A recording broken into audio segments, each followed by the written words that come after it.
Selamat datang ke KWK Accounting. Saya Kalai. Dalam video pengajaran ini, saya akan menerangkan kaedah-kaedah yang kita boleh guna untuk mengira titip pula modal dan bagaimana kaedah-kaedah ini diaplikasikan. Dalam slide ini, saya akan berikan 3 kaedah yang boleh digunakan untuk mendapatkan titip pula modal. 3 kaedah ini adalah 1. Kaedah persamaan, 2. Kaedah margin caruman, dan 3. Kaedah graf. Sebelum saya mula bincangkan mengenai kaedah-kaedah ini, ada 3 perkara yang anda perlu ingat. Perkara-perkara ini saya telah jelaskan dalam video pengajaran sebelum ini. Tetapi saya ingin ingatkan anda sekali lagi di sini.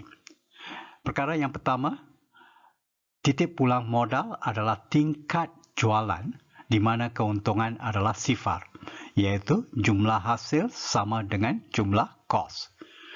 Perkara yang kedua, titip pulang modal boleh dikirakan dalam unit jualan ataupun dalam nilai ringgit jualan. Dan perkara yang ketiga, persamaan titip pulang modal boleh dimanipulasikan untuk mengira pemboleh ubah yang lain. Sekarang, mari kita lihat kepada kaedah yang pertama, iaitu kaedah persamaan.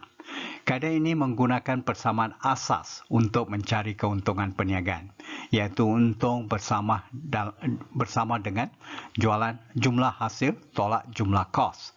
Sekarang, anda perlu fahamkan bagaimana kita dapatkan jumlah bagi setiap elemen dalam persamaan ini. Pada mulanya, jumlah hasil. Untuk mendapatkan jumlah hasil, anda perlu mengambil harga jualan seunit. Saya gunakan singkatan HJU untuk mewakili harga jualan seunit didarab dengan unit jualan, singkatannya UJ. Elemen yang lagi satu adalah jumlah kos.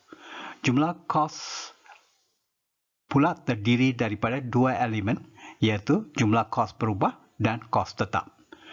Jumlah kos berubah dicari dengan mengambil kos berubah seunit, singkatannya KBU, didarab dengan unit jualan, UJ.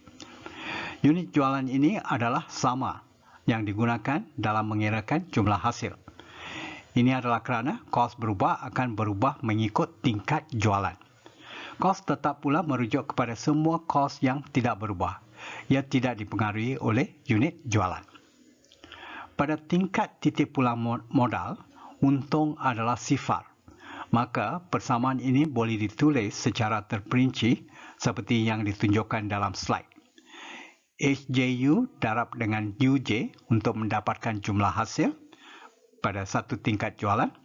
Tolak KBU darab dengan UJ untuk mendapatkan jumlah kos berubah pada tingkat jualan yang sama dan juga ditolak dengan kos tetap.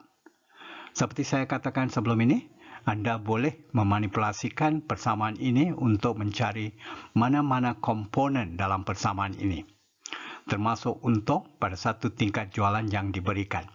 Ini berarti anda boleh cari HJU, UJ, KBU, KT, dan untung dengan menggunakan persamaan ini. Dalam slide ini, saya akan menerangkan kaedah yang kedua untuk menghitung titip pulang modal.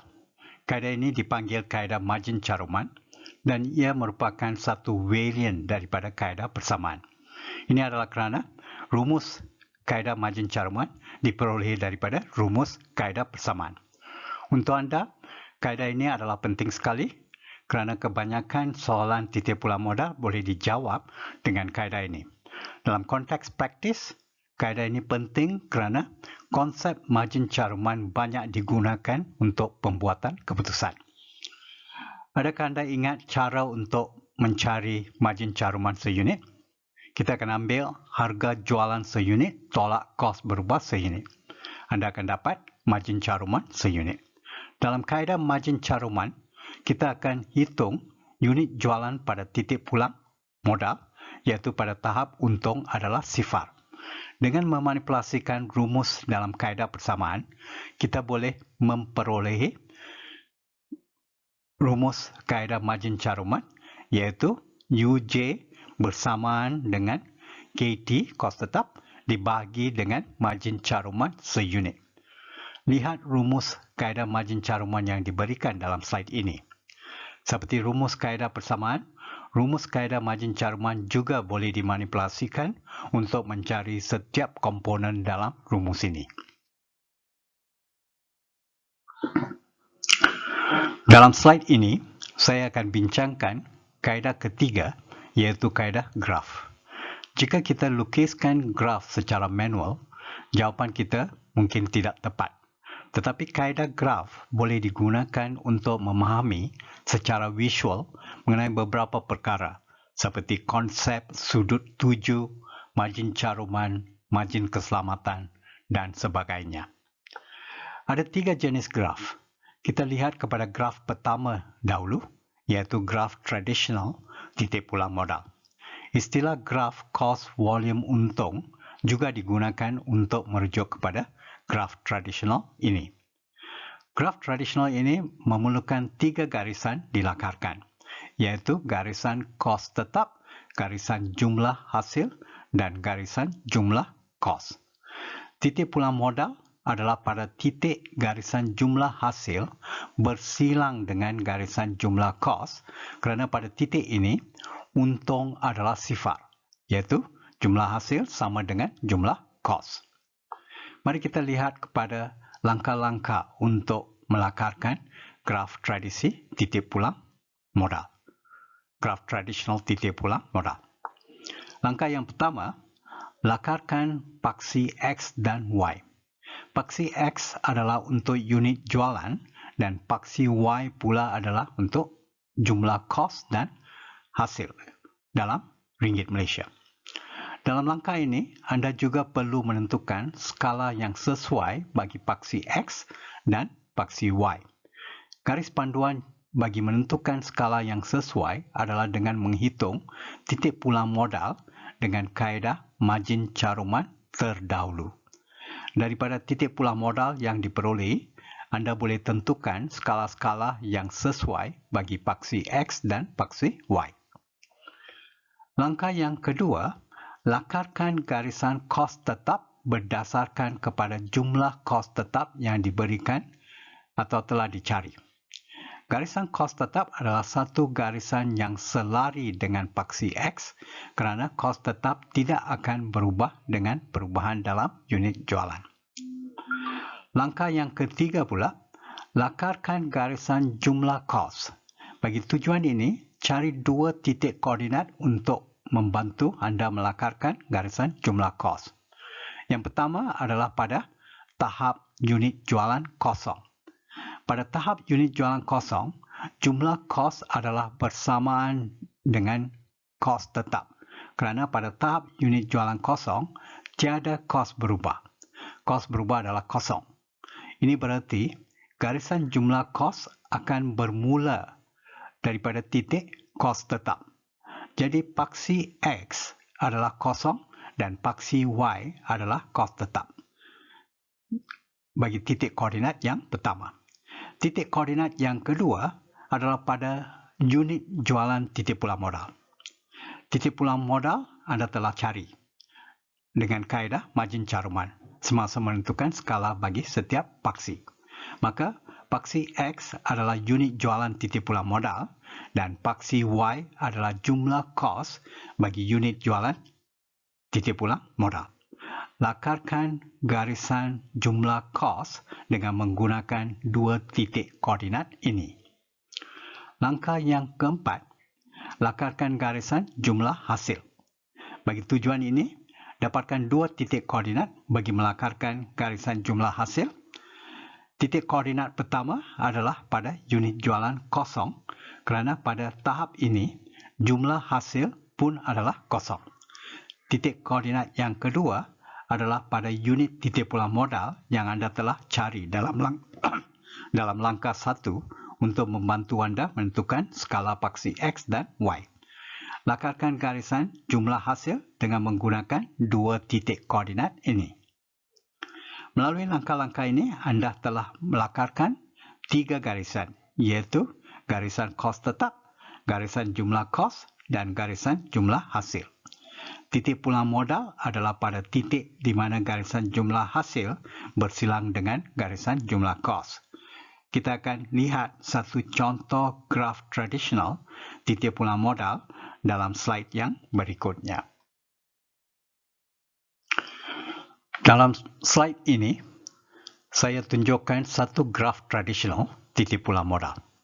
Lihat 3 garisan yang dilakarkan, garisan kos tetap yang selari dengan paksi X, garisan jumlah kos yang bermula dari titik kos tetap, dan garisan jumlah hasil yang bermula dari titik kosong.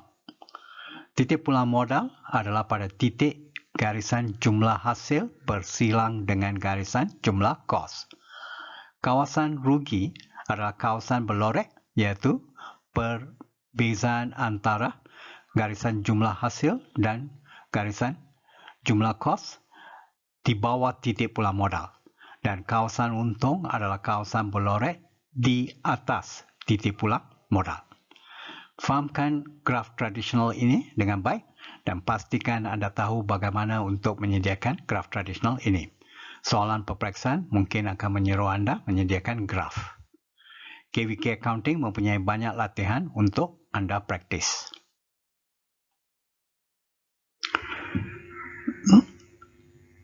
Slide ini menunjukkan lakaran graf yang kedua yang dipanggil graf margin caruman. Tujuan di sini adalah untuk menunjukkan kawasan margin caruman dan bagaimana ia berubah dengan perubahan dalam tingkat jualan. Graf ini jarang digunakan, walau bagaimanapun anda mesti tahu bagaimana untuk menyediakan graf ini. Kita akan tunjukkan 3 garisan dalam graf ini, iaitu garisan jumlah hasil, jumlah kos, dan jumlah kos berubah. Garisan jumlah kos berubah adalah satu garisan yang selari dengan garisan jumlah kos dan ia akan bermula dari kosong kerana jumlah kos berubah adalah kosong pada unit jualan kosong. Sama seperti garisan jumlah hasil, kawasan di antara garisan jumlah hasil dan jumlah kos berubah, iaitu kawasan berlorek, adalah margin caruman. Ingat bukan? Margin caruman sama dengan jumlah hasil tolak jumlah kos berubah. Lihat graf margin caruman yang diberikan dalam slide ini dan fahamkan. Dalam slide ini saya tunjukkan graf untung atau graf untung volume. Graf ini penting untuk memahami bagaimana untung perniagaan berubah dengan perubahan dalam unit jualan. Ia juga penting apabila kita ingin menentukan kaedah pengeluaran yang sesuai untuk memperoleh untung perniagaan yang optimal. Graf ini sesuai bagi pembuatan keputusan apabila kita ada beberapa kaedah pengeluaran untuk memilih. Pilihan akan dibuat apabila sesuatu kaedah itu memaksimumkan keuntungan pada satu tingkat jualan. Saya telah beri beberapa latihan menggunakan graf ini di laman web saya. Bagi graf untung ini, paksi X adalah untuk unit jualan dan paksi Y adalah untuk untung dalam RM. Pada paksi X, untung adalah sifar. Bawah sifar adalah rugi dan atas sifar adalah untung. Bagi graf ini, kita hanya melakarkan satu garisan, iaitu garisan untung yang berubah dengan unit jualan. Sebenarnya, mudah untuk lakarkan garisan untung ini. Kita dapatkan 2 titik koordinat. Yang pertama adalah pada unit jualan kosong, di mana rugi adalah bersamaan dengan kos tetap. Titik koordinat yang kedua adalah pada titik pulang modal di mana garisan untung akan bersilang dengan paksi X pada unit jualan titik pulang modal. Jadi, kita boleh lakarkan garisan untung bagi setiap kaedah pengeluaran dan memahami kaedah manakah memberikan keuntungan yang tinggi sekali pada satu tahap unit jualan tertentu. Lihat graf untung yang diberikan di slide ini dan fahamkan. Buat latihan yang diberikan dalam laman web saya untuk mengukurkan kefahaman anda.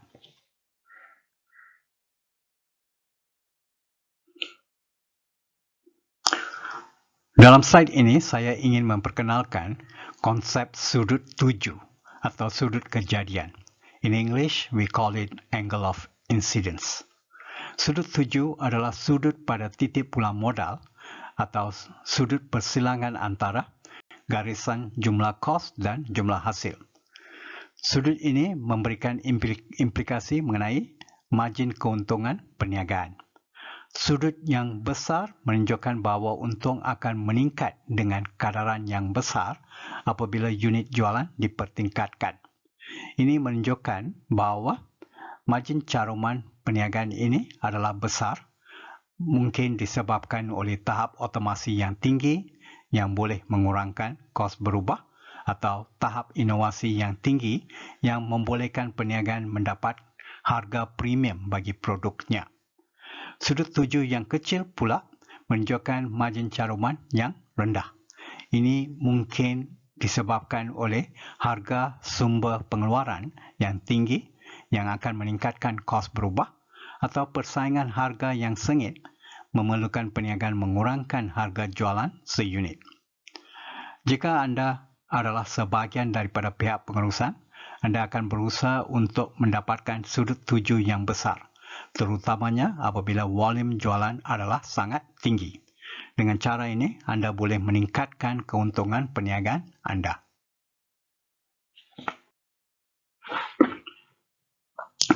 Slide ini mempunyai satu contoh soalan di mana anda dapat menyelesaikan keperluan soalan dengan 3 kaedah yang dipelajari.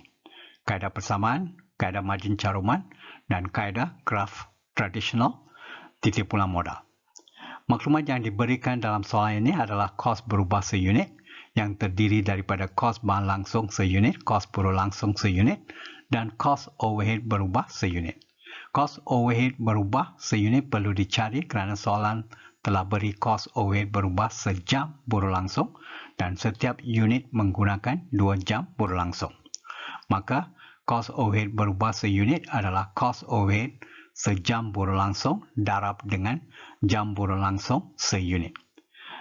Maklumat mengenai kos tetap dan harga jualan seunit diberikan secara terus.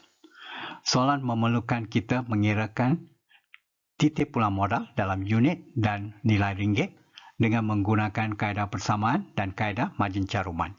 Ia juga memerlukan kita melakarkan graf tradisional titik pulang modal. Lihat jawapan dalam slide yang berikutnya. Slide ini menghitung unit jualan UJ dan nilai ringgit jualan iaitu jumlah hasil pada tahap titik pulang modal. Kaedah persamaan akan menggunakan rumus untuk mencari UJ iaitu unit jualan. Dalam kes ini, unit jualan adalah 4,000 unit. Manakala jumlah hasil dalam ringgit adalah bersamaan dengan UJ pada titik pulang modal didarab dengan harga jualan seunit, HJU. 4,000 darab dengan 30 ringgit sama dengan 120,000 ringgit. Kaedah margin caruman pula akan mengambil kos tetap dibagi dengan margin caruman seunit, iaitu 40,000 iaitu kos tetap dibagi dengan 10 iaitu margin caruman seunit. Jawapannya adalah 4,000 unit. Bagi titik pulang modal dalam RM, nilai ringgit, kita boleh menggunakan nisbah margin caruman untuk mengirakan terus. Tidak perlu ambil UJ iaitu unit jualan darab dengan HJU, harga jualan seunit. Nisbah caruman adalah margin caruman seunit dibagi dengan harga jualan seunit. Dalam kes ini, nisbah margin caruman adalah 1/3 atau 0.3333. Jadi, jawapannya adalah 120,000 ringgit. Sama seperti kita kira dengan menggunakan UJ dan HJU. Ada banyak latihan dalam laman web saya, praktis untuk kefahaman yang lebih baik.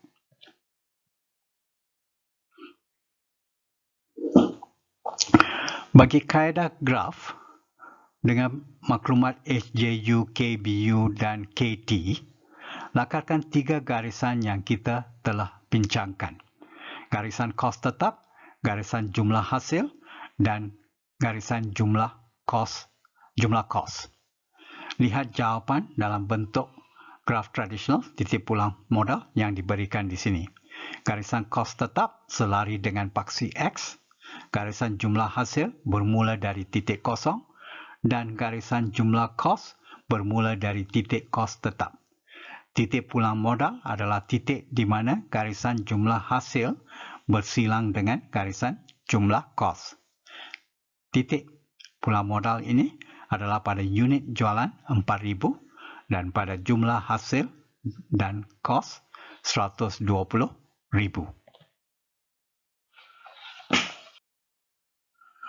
Layarilah laman web www.kvk-accounting.com untuk nota dan latihan.